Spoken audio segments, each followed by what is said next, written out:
Istria. Istria. Istria.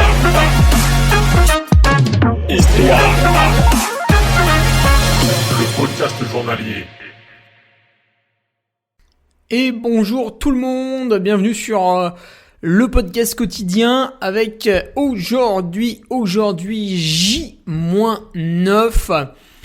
J-9 et une question de Raphaël Carignato qui est également patriote. Alors vu qu'il vit en Suisse, c'est facile pour lui puisque comme tout Suisse qui se respecte, il est forcément richissime.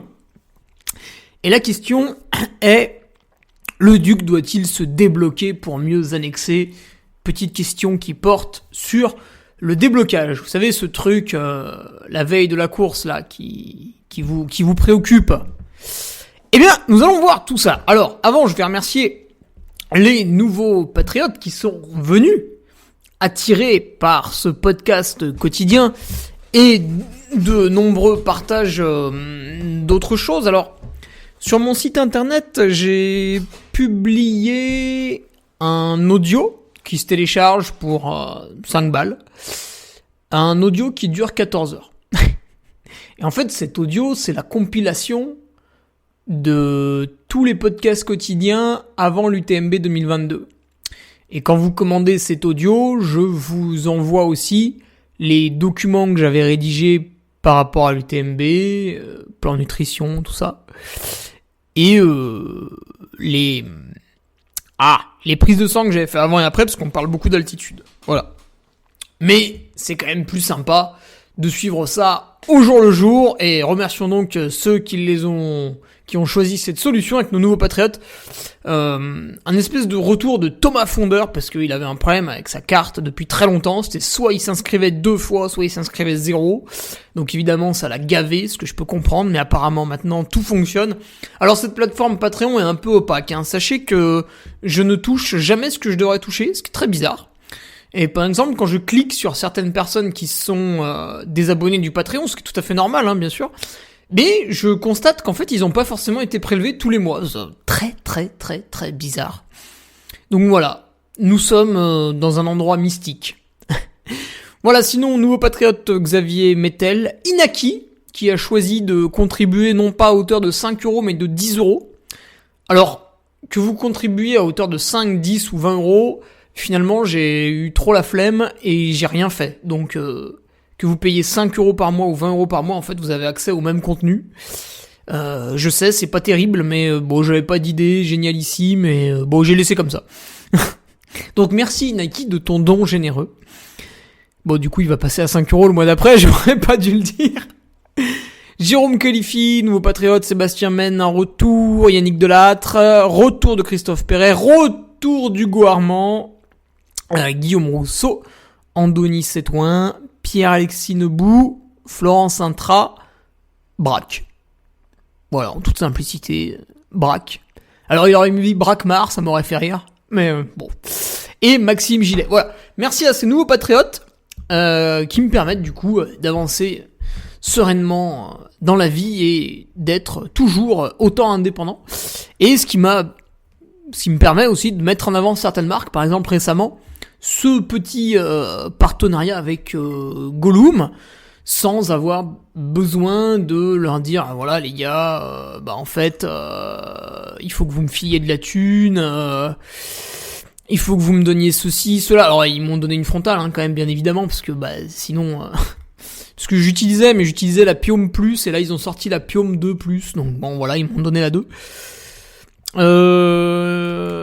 Ouais, parce que moi je pourrais arriver et dire ah ouais Gollum, vous êtes intéressé par moi, écoutez, je vais envoyer un message à vos concurrents, Petzel, Stutz, puis je sais pas, d'autres sans doute, et puis je vais me vendre au plus offrant, tu vois, celui qui va me filer 1500 balles, celui qui va me filer... Donc là non, ouais, j'ai pu choisir Gollum, puisqu'ils sont à Annecy, c'est sympa et tout, donc voilà, même si l'entreprise est petite et du coup ne peut pas rincer le duc, eh bien ça me fait plaisir d'avoir un partenaire local, cohérent, voilà. De toute manière, c'est pas compliqué, je portais déjà la lampe depuis 2018. Bref, sur ce petit aparté, point de vue indépendance, parce que finalement, qui finance tout ça? La masse. On n'a pas d'actionnaire principal. Dans le Duc, pas d'actionnaire principal. Que des petits portefeuilles, comme on dit en bourse. Voilà. Bon, à part Raphaël Carignato qui est suisse, donc là très très gros portefeuille évidemment. Quand je pense à lui, j'imagine un SUV démesuré, j'imagine un chalet de 450 mètres carrés en haut de Crans-Montana, voilà, j'imagine un tas de choses qui ne sont pas vraies bien sûr. Petit point athlète, alors si vous tombez sur le podcast par hasard, je sais pas s'il y a des gens qui tombent dessus comme ça pour la première fois, tiens mettez un commentaire, ce serait marrant. J'ai pas l'impression que mon audience augmente beaucoup. Bon, en même temps, vu que je fais rien pour la développer, c'est un peu logique. Je sais pas, je vais me connecter à Ocha là pour voir Alors, Ocha, c'est une plateforme qui redistribue le podcast un peu partout. Ouais, en gros, ça fait 2000 écoutes par épisode. Ouais, on est passé de 1500 à 2000. Plus les 1000 et quelques sur SoundCloud. Ouais, c'est pas terrible quoi, tu vois, c'est pas... Mais est-ce que j'en ai quelque chose à faire? Non. Donc voilà. Est-ce que je vous ai demandé de liker? Non. De partager? Non plus. Voilà. La notoriété se fait tout seul en fait. Alors, point de vue athlète, si vous êtes tombé sur ce podcast par hasard, vous l'avez vu, J-9, mais J-9 avant quoi? J-9 avant le salon de la truite, J-9 avant l'exposition des caravanes old school, J-9 avant le tournoi de foot de mon fils, J-9 avant quoi? Hein? C'est une bonne question ça. Eh bien, J-9 avant le 100 miles of Istria. Istria, qu'est-ce que c'est? Je sais pas. Mais c'est en Croatie, en tout cas au nord de la Croatie. 100 miles, donc 166 km. Alors, ça fait 168,5 très exactement. Et c'est ma course objectif. Donc voilà, dans 9 jours, on y est. Au départ, et dans 10 jours, Inch'Allah, on est à l'arrivée. Ça, c'est ce qui m'occupe en tant qu'athlète, puisque, je rappelle, c'est mon premier objectif de la saison. Donc, à l'issue de cette course, nous allons faire un état des lieux, un jugement. Tiens, d'ailleurs, je me le note. Il est où mon brouillon? Il faut que je fasse un petit post Nolio sur la récapitulation des trimestres. Enfin, bref, vous comprenez peut-être rien pour l'instant, mais vous verrez ça dans quelques jours sur mes réseaux sociaux. Alors abonnez-vous, pitié, abonnez-vous, s'il vous plaît, mettez un like, putain, j'en peux plus, je fais du contenu, tout le monde s'en branle, mettez un like, putain, allez là. C'est trop dur. Pourtant j'ai mis une photo, elle était jolie, il y avait du soleil et tout. Et une gonzesse à poil, j'ai fait comme il faut. Mettez un like. Oh là là, TNA ils sont durs à écouter quand même. Bon, on citera pas de nom bien sûr. Donc ouais, objectif de l'année, c'est à ce moment-là qu'on juge 33% de l'année 2023. À l'issue de l'UTMB, on jugera 66% de l'année 2023. Et après je me garde un autre objectif, mais je sais pas encore ce que je vais faire. Ouais, j'ai envie d'aller à Cap Town, mais après vous allez dire je suis un gros bâtard de prendre l'avion. Bon, sur une échelle Mathieu Blanchard, je serais à 1 sur 10, hein, mais c'est vrai que c'est mal. D'un point de vue speaker, yeah, fucking speaker, yeah, to talk with bastards. Point de vue speaker, qu'est-ce qu'on fait? On fait plus rien là, j'étais aux 10 km de Cluj, c'était vachement cool. Et ce week-end je bosse pas, parce que je pars en Croatie avec ma tuture. Et j'y vais en covoiturage. Et du coup, je retravaille directement quand je rentre. Je vais rentrer le 20, le 21 avril. Et ensuite, je serai speaker au trail des Daus à Lanchard. Très rigolo, ça. Un espèce de format 24 heures. Mais pour pas s'emmerder, ils ont fait 2 autres courses, qui sont des vraies courses en ligne. Et plein de courses enfants. Voilà, donc pendant 24 heures, on va bien s'amuser du côté de Salanches. Et la semaine d'après, normalement, je suis sur le live du Canyon Endurance Run by UTMB, donc les boss du game. Alors là, évidemment, il y aura un décalage horaire, mais je m'en fous, je serai en coupure. Donc on pourra s'envoyer des énormes Red Bull totalement dégueulasses pendant la nuit pour tenir. Et je serai avec un speaker que je ne connais pas, donc je vais rencontrer quelqu'un à l'issue de ce live, ça va être super. Et puis sinon, ah oui, grosse news. Voilà, après 10 minutes d'introduction, vous allez vous prendre la grosse news dans la face, là, comme ça, bam. Mon site internet, l'Antre du Duc, j'ai décidé, tu vois, ce matin, je me suis levé, j'ai eu une idée. J'ai dit, tiens, j'ai pas beaucoup d'entraînement jusqu'à ce que je parte en Croatie, donc après je m'ennuie, tu vois, toute la journée à la maison, je tire sur la queue du chat, je fais chier ma copine, tu vois, j'emmerde le monde. Et du coup, pour canaliser un peu mon énergie, je me suis dit, bah tiens, je vais emballer des colis. Alors vu que vous voulez pas commander mes super trucs que je vends sur mon site internet là, l'entreduduc.fr. Donc je rappelle, il y a des bonnets made in Europe en mérinos, ça c'est cool. Il y a des chaussettes faites à Troyes, la chaussette de France. Bien sûr, tout est à l'effigie de la Duke Army. Il y a des t-shirts Brubeck made in Europe avec un flocage énorme qui prend toute la place. Donc c'est pour ça que le t-shirt est un peu cher. Bah déjà il est fait en Europe si tu veux. Alors tiens, allez, tu veux que je balance comme ça là, tu l'as perdu de vue parce qu'il existait en 2019 puis après il a disparu. C'est normal, il s'en est pris au Duc, donc forcément derrière il a été obligé de disparaître. Normal Runner nous avait fait des jolies casquettes, tu vois, run, beer, je sais pas quoi. Alors les gens qui font du trail, ça les fait rigoler, tu vois, ils font ah ouais, je cours puis je bois de la bière.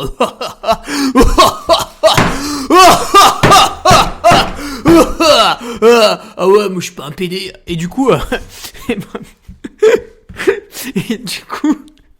donc il avait fait des casquettes comme ça ou run normal, beer, je sais pas quoi. Il y avait beer, il y avait run.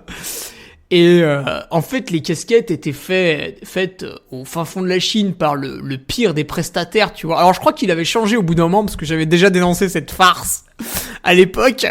Et alors donc les casquettes étaient faites de la pire des façons, hein, par des gens qui étaient forcément maltraités, pas trop payés, et je pense un petit peu mineurs. Et sur sa page Facebook, tu le voyais en train de tenir la main d'un gosse qu'il avait trouvé au Laos.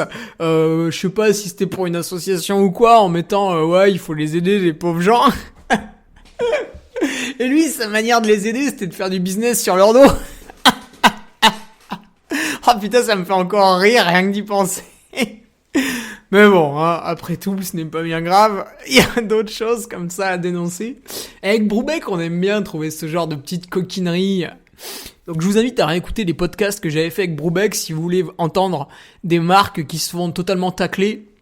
Genre une énorme salope là qui avait acheté des collants sur Wish et qui les avait floqués chez elle en France et qui après disait ouais c'est du made in France parce qu'en fait tellement le collant il était pas cher sur Wish, genre il devait coûter 5 balles. Bah, le fait de le floquer, ça faisait que le collant, il lui revenait à 12-15 euros. Et après, il le vendait 80 euros parce qu'il avait pas de race. Et ça, évidemment, avec Brubeck, on vous l'a dénoncé. On n'a peur de rien. Puis, si tu veux, qu'est-ce qu'ils vont faire, ces gens-là? Ils vont pleurer, ils vont faire une vidéo de droit de réponse, hein. Oui, j'ai exploité les enfants, mais c'était sans penser à mal. Et puis, franchement, entre 2 coups de fouet, on leur a donné une gorgée d'eau, donc ça va, quoi. Ouais, ta gueule. Voilà. Du coup, j'ai décidé sur mon site internet d'enlever les frais de port. Voilà, tout ça pour ça. D'enlever les frais de port. Donc, il n'y aura plus de frais de port jusqu'à ce que je parte. Donc, jusqu'à samedi 12h. Voilà, là, j'emballe les colis. Après, samedi à 12h, je finis d'emballer les colis. Et après, je remets les frais de port. Donc, vous avez entre, maintenant, là, quand vous écoutez le podcast, enfin, si vous l'écoutez après, c'est trop tard. Mais disons, ce mercredi 5 avril, jusqu'à samedi 6, 7, 8 avril pour faire des commandes. Et c'est banco de port. De frais de port, hein, je ne vais pas vous fournir un port. Bon, après cette magnifique introduction d'un quart d'heure, nous allons y aller pour le podcast quotidien. Alors, est-ce qu'il faut effectuer un déblocage avant la course, Raphaël, mon petit Raphaël? Ça, c'est encore un truc mystique sur lequel vous vous posez beaucoup trop de questions. vous, coureurs amateurs, ou peut-être professionnels, il y a peut-être 3 des 4 professionnels en France qui m'écoutent, vous vous posez trop de questions en fait, c'est chiant. Est-ce qu'il est pertinent de se concentrer sur ce que vous allez faire la veille d'une course? Est-ce que vous croyez vraiment que votre performance le jour J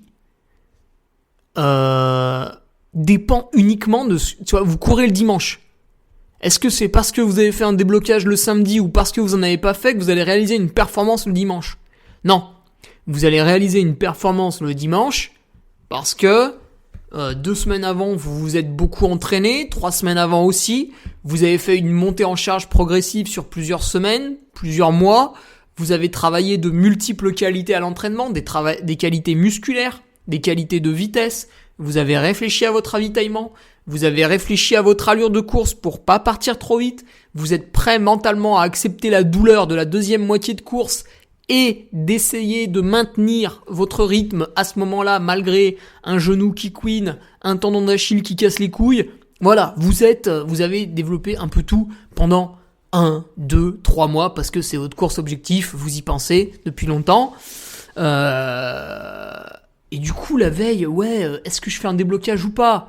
Mais on s'en fout, on s'en fiche complètement. Alors c'est sûr, si t'es déjà sur place, t'as pas grand chose à faire de la journée, bah ouais, vas-y, va faire une demi-heure, 3/4 d'heure de footing, quelques accélérations, tu vois, tu te mets pendant 2-3 minutes, tu te prends un petit single en forêt, un peu technique, un peu joueur pour réveiller tous les capteurs proprioceptifs. Oui, si tu veux. Maintenant, si le samedi, tu dois te taper 3-4 heures de route, arriver au gîte, au Airbnb, à ce que tu veux là, à ton logement, machin, bidule, faire la bouffe pour le soir, faire le sac pour le lendemain, mais va pas faire un déblocage, on s'en fout, ça sert à rien, va pas perdre ton énergie. Alors, du coup, pourquoi dans les cas idylliques, on vous incite à aller faire un déblocage? Parce que, normalement, la semaine avant la course, vous êtes quand même pas mal reposé par rapport à d'habitude, et du coup... vous allez passer d'un statut de j'en branle pas une à un statut de au bout de 10 minutes je suis à FC Max et advienne que pourra pour les 2 prochaines heures. Donc le déblocage va servir un petit peu de transition entre les deux. Et là d'un coup, je réponds automatiquement à la deuxième question de Raphaël qui me demande est-ce qu'il faut le faire tout le temps? Bah non. Parce que sur Ultra Trail en fait, tellement tu vas partir doucement, tellement tu vas partir à un rythme confortable. Pendant les 2-3 premières heures, ça va être vraiment de la rando gourmande, découverte. Hop, petit selfie en haut de la montagne avec les copains. Hop, je monte mon cul parce que j'ai conservé mon âme d'enfant. Oui. Non. Là, il y a pas besoin du déblocage. Tu vas débloquer quoi? Le lendemain, tu vas courir à 12 km/h sur du plat, puis après, tu vas marcher dans une bosse avec les bâtons. Tu veux débloquer quoi? Qu'est-ce qu'il faut débloquer là? Explique-moi. Il faut que tu débloques la marche, c'est-à-dire t'as besoin d'un déblocage pour marcher. Mais t'es quoi? T'es un handicapé? T'es en obésité morbide? Qu'est-ce qui se passe là? Tu peux nous expliquer? Donc, ouais, en fait, le déblocage, il va être là quand tu fais quelque chose de très très violent. Alors, qu'est-ce qui est violent dans le trail aujourd'hui? Bah, t'as décidé, à la fin d'un cycle de vitesse hivernale, d'aller faire un 10 km sur route, un semi-marathon. Cet hiver, t'avais décidé de faire des crosses, t'avais décidé de faire des trails courts, des courses en montagne en mai-juin. En mai, il y a les championnats de France de course en montagne. Et ça, c'est des efforts très courts quand ça va durer de une demi-heure à 2 heures, tu vois. Là, vraiment, on va être dans la violence. Tu vas monter le plus vite possible, tu vas descendre comme un débile mental, tu vas relancer à plat tout ce que tu peux, tu passes un virage, tac, tu te remets à fond. Donc là, oui, évidemment, c'est pas déconnant de prendre un petit peu de temps la veille pour faire El Famoso déblocage. Maintenant, si tu pars sur un maratrail avec du dénivelé qui va durer 6 heures, un 85 km, un peu à l'image de la Maxi Race qui va durer 10-15 heures, un 100 km en montagne, un 100 miles, voilà, tous ces trucs un peu longs, bah là, il n'y a pas besoin de te débloquer, il n'y a même pas besoin de t'échauffer. Alors, articulairement, on peut en discuter, on peut faire des mouvements articulaires, mais il n'y a pas besoin de te débloquer, parce que de toute façon, le lendemain, tu vas être dans un rythme confortable. Et le truc sur des longues distances, c'est que je pars sur un rythme confortable. En fait, au fur et à mesure du temps, le rythme est de moins en moins confortable. Et finalement, pour le conserver, il faut que je me sorte les doigts du cul. Donc, en fait, à aucun moment, tu vas être à une vitesse déraisonnable. Maintenant, si t'es un énorme imbécile et que du coup, tu vas faire du SV2 dans les bosses au début, que tu vas descendre un peu fort la première descente, bah ça sert à rien de te débloquer parce que vu ton attitude en course, tu vas forcément faire une course de merde. Donc économise-toi un petit peu de temps, ne te débloque pas et fais ta course de merde le lendemain. Alors, après, comment faire un déblocage si on veut vraiment le faire? Bah, je pense que ça va durer 30-50 minutes, hein. Facile, tu sors de chez toi, tu cours un petit peu, tranquille, tout doux, hop, tu regardes ton cardio, les pulses elles augmentent gentiment, elles passent de 80 à 100, 120, 140, et puis au bout d'un quart d'heure on se fait quelques petits exos, ça va être peut-être, tu vois moi pour mon 10 km j'ai fait 6 fois 30 secondes en accélération progressive et je finissais à VMA, donc je démarrais mon 30 secondes en me lançant, j'étais à 15, 16, 17, 18, 19 et hop je finissais à 20 km/h, puis je l'ai fait 6 fois. Et après, j'ai fait 2 fois 2 minutes à 18 km/h. Et le lendemain, j'ai essayé de courir le 10 bornes à 18 km/h. Bon, j'ai raté parce qu'il y avait vent de face. Voilà, ça c'est une idée. Alors après, si c'est pour une course en montagne, on peut imaginer se faire un petit up and down. Donc tu peux faire 4 fois 30 secondes en boss. Tu vois, je dis des trucs un peu au hasard, hein. Bien sûr, faudra affiner. Je suis pas entraîneur. Mais... après, je verrais bien une descente, mais pas trop longue, tu vois, juste 100 mètres de dénivelé, un petit peu joueuse pour que tes chevilles, elles se posent de manière un peu violente dans tous les sens, voilà, pour débloquer un peu tout ça, parce que finalement, il n'y a pas que la perf physique qui va jouer, il y a aussi ta capacité à descendre correctement. Et ça, il faut te réveiller l'esprit, le cerveau, te reconnecter un peu avec le bordel. Donc, voilà ce que tu peux faire. Mais encore une fois, l'intérêt est vraiment minime, hein. Là, on parle vraiment du pouillem. Je pense que la majorité des gens qui m'écoutent, ils en sont pas à jouer ces pourcentages-là de performance. Globalement, commencez déjà par faire de vrais blocs d'entraînement, puis on verra après si on fait un déblocage. Mais le mec, s'il s'est mal entraîné toute l'année et que d'un coup il se dit ouais, cette semaine c'est avant la course, je vais pas manger de gluten, je vais arrêter de boire de l'alcool et je vais faire un déblocage et puis tout va bien se passer, lui il va être déçu quoi, si tu veux. Il va comprendre que ouais, en fait, réussir sa course c'est un investissement long terme. Donc voilà, qu'est-ce que je peux déboîter d'autre? Ah bah oui, tiens, ouais, il faut se reposer pour avoir les crocs. Donc la veille de la course, faut pas faire de déblocage parce qu'il faut se reposer pour avoir les crocs. Alors, si faire un footing de 45 minutes va jouer sur ton envie de performer le lendemain, c'est que t'as vraiment un mental de chips. Là vraiment, t'es catégorie guignol, parce que c'est pas dur en fait. Tu vois, j'aime bien reprendre un peu la phrase de Stéphane Brognard. Non, c'est pas dur, faut arrêter de dire que c'est dur, c'est pas dur. Donc oui, faire 30 à 50 minutes la veille de sa course, en aucun cas ça doit être une charge mentale, sinon c'est que t'es vraiment... c'est que t'es un télétobise, quoi. C'est là mais tu vas souffrir, quoi, le lendemain. Tu vas forcément te faire tordre. Donc ouais, voilà, t'as envie d'y aller, tu y vas. T'as pas envie d'y aller, ça te fait chier parce que t'as eu de la route, ça te gonfle et tout, bah tu y vas pas. Y a pas de. Puis si tu fais un ultra, franchement, la veille, on s'en fout. Hein. Prépare gentiment le sac, on regarde un petit peu le parcours, ce sera beaucoup plus productif, quoi. Et je peux citer les 3 courses que j'ai fait dernièrement. Donc le 10 km d'Aix, là j'ai réalisé un déblocage plutôt correct la veille. Alors en fait c'est pas vrai parce que je suis allé chez l'ostéo, du coup j'ai fait mon déblocage sur vélo, ce qui était pas terrible, mais bon. Au trail du Vulcain, je n'ai pas vraiment fait de déblocage. Je suis allé trottiner la veille, parce que la route on l'avait fait 48 heures avant, donc j'avais le temps. Puis on était en groupe, donc c'était sympa. Et j'ai fait 6 fois 1 minute un peu progressive.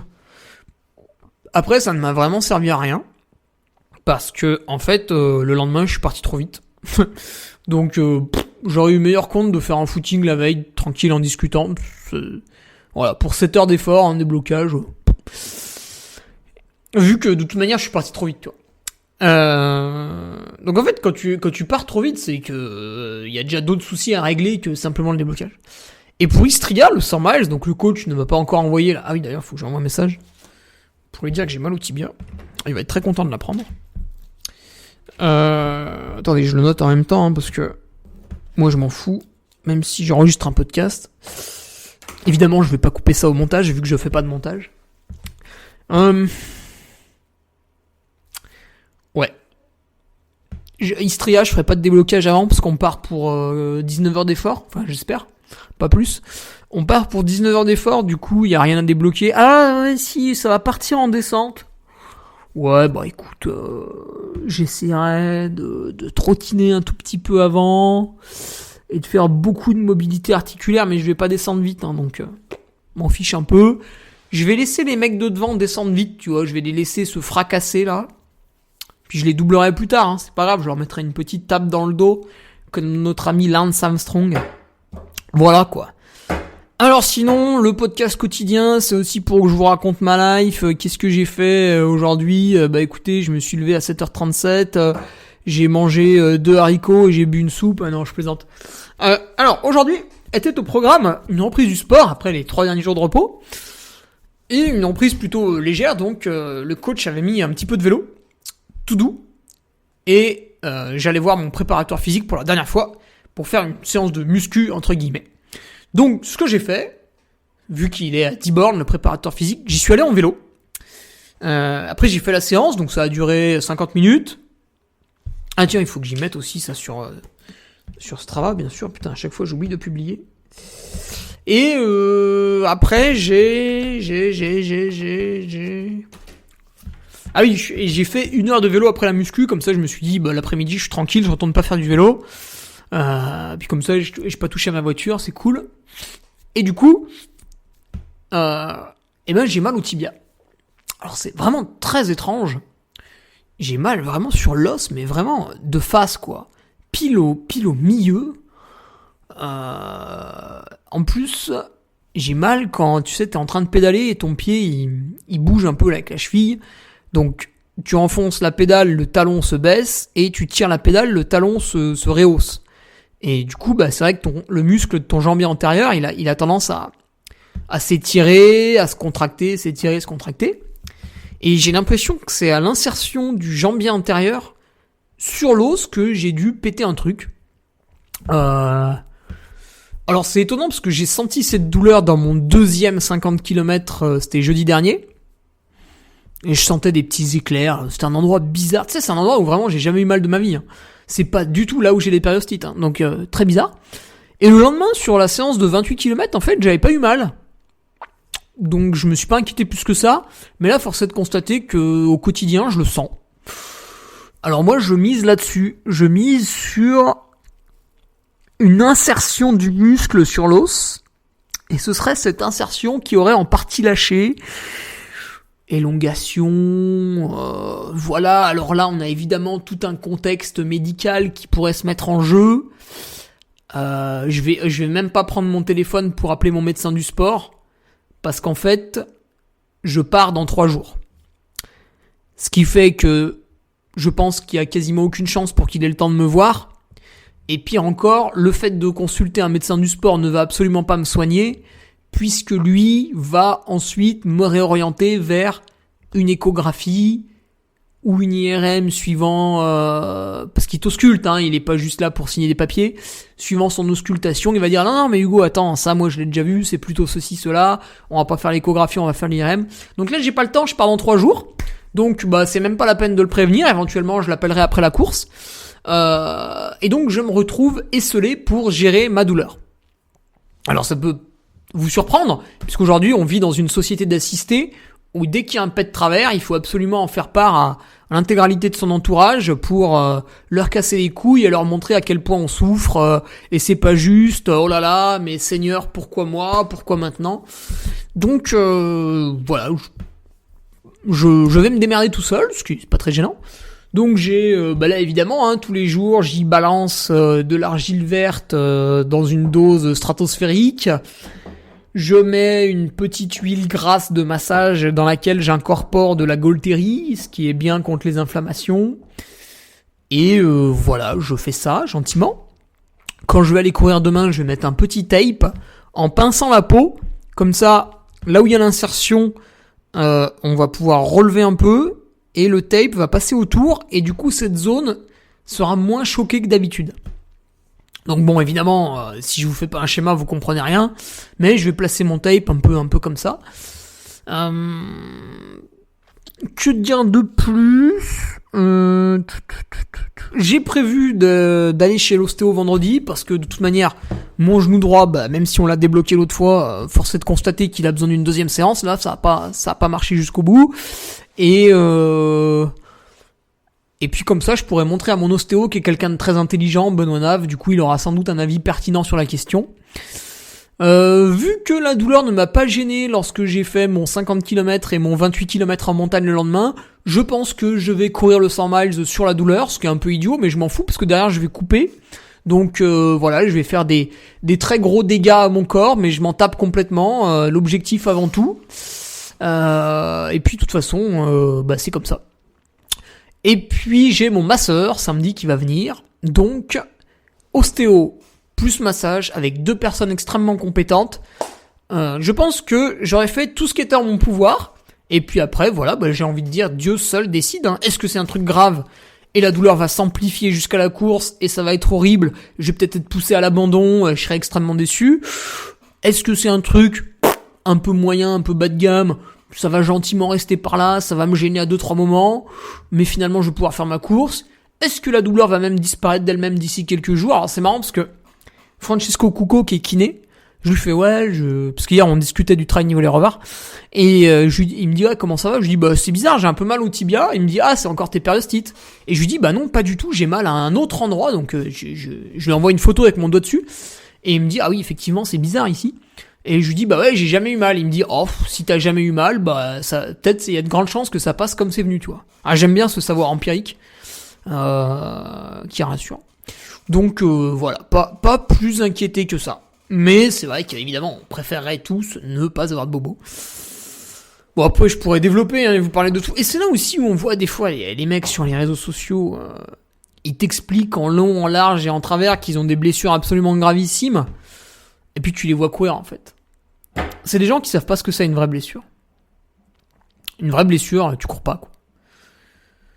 Mais quand t'as une petite douleur et que tu trottines, c'est que t'es pas blessé, en fait. T'as juste une gêne, quoi. Et ça, c'est tout à fait normal. Donc aujourd'hui j'ai fait ça. On a fait beaucoup de mobilité avec le préparateur physique parce qu'évidemment on n'allait pas se mettre une séance musculation de l'espace à 9 jours de la course. Et ensuite on a travaillé uniquement 2 exercices de force pure que sont les TGU, Turkish Get Up, donc tu te lèves avec la kettlebell au-dessus de toi, et les swings, les power swings qui sont encore plus violents, très très bons pour la force, pour le système nerveux, et les swings classiques avec des charges un petit peu moins lourdes que d'habitude, mais qui restaient quand même conséquentes, pour maintenir en fait tout le système nerveux, les connexions nerveuses, tout le travail de force. En fait, t'es obligé de l'entretenir un petit peu, mais sans faire le bourrin, franchement, c'était très très facile ce matin. Mais c'était important de le faire pour, dans 9 jours, bénéficier de tout le travail qu'on a fait cet hiver pendant 4 mois. Que dire de plus ? Je crois que c'est à peu près tout. J'essaierai éventuellement ce soir de réaliser quelques automassages autour de mon tibia pour décontracter un maximum la zone. Et j'y remettrai un peu d'huiles essentielles puisque là qu'est-ce que j'ai mis l'argile, ouais. Voilà. Écoutez, sur ce, je vais vous laisser. On se retrouve demain sur Patreon et mes chers patriotes, sachez-le, demain, ça y est, le tant attendu plan nutrition arrive.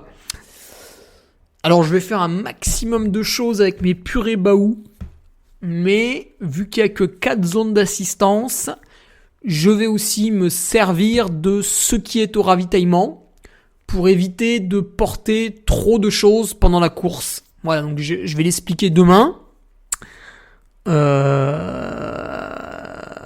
Oui, puisque le Istria a publié ce qu'il y aurait sur les ravitaillements. Donc mon nutritionniste Sébastien Diffenbrom a pu s'en servir pour essayer un maximum d'utiliser les Baou, bien sûr, parce que c'est quand même ce qui permet d'être en bonne santé le plus longtemps possible. Et quand il y a trop de temps entre les ravitaux, je crois qu'à un moment donné il y a 8 heures, là par contre on va prendre ce qu'il y a sur les ravitaillements, parce que je vais pas partir avec 2 kilos de purée sur le dos, ça va faire beaucoup, donc autant se servir des ravitaillements qui sont sur la course. C'est quand même, s'ils sont là, c'est quand même pour une raison. Et puis de toute manière, je vais m'arrêter pour boire. Donc voilà. On se retrouve demain sur Patreon pour ce petit plan nutritionnel que bien sûr je vous partagerai. Et sinon, pour les autres qui m'écoutent uniquement sur SoundCloud, sur Spotify, on se retrouve mercredi prochain. Et qu'est-ce que c'est que ça ? Et mercredi prochain, nous serons à J-2 de la course. Allez, salut!